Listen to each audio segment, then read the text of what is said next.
Integrity. I'm Christy Birchfield, and I think every single leadership discussion always ends up back to the idea of integrity.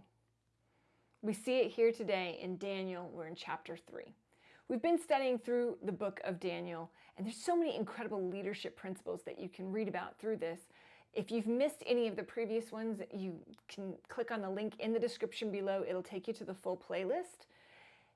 And that's a great place to look at, especially when we start talking about leading through challenging circumstances. Now, integrity, that can look a little different for different people at different times. In chapter 3 of Daniel, we're talking about the integrity of 3 men, Shadrach, Meshach, and Abednego.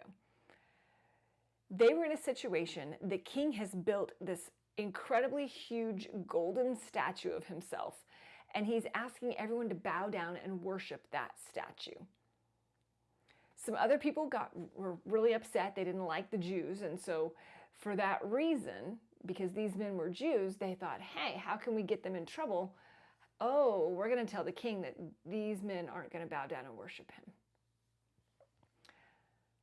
When it comes to integrity and these 3 men, what it looked like for them is standing before the king and refusing to bow down and worship anyone or anything other than the one true God. And they managed this in a really interesting way.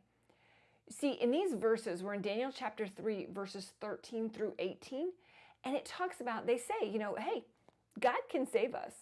You've threatened if we don't do this, you're going to throw us into a fiery furnace. We know that God can save us. And then you have verse 18. And verse 18 says, but even if he does not, we want you to know, your majesty, that we will not serve your gods or worship the image of gold you have set up. They wanted the king to understand that they followed God, regardless of whether God chose to save them or not. They knew that God could save them, but they also knew that he's God. He can choose and decide what he does with the power that he has, and he may choose not to save them. And even if he chose not to save them, that is not going to change their decision to follow God. They had integrity. They followed God because he was God, not because he was going to bless them or reward them in some kind of way.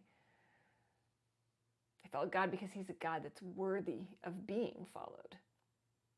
And they wanted to make sure that the king understood their loyalty and worship. You see, the one true God is worthy of their worship. The king was not. Do we have integrity in what we do? Do we follow God because of what we think God will give us?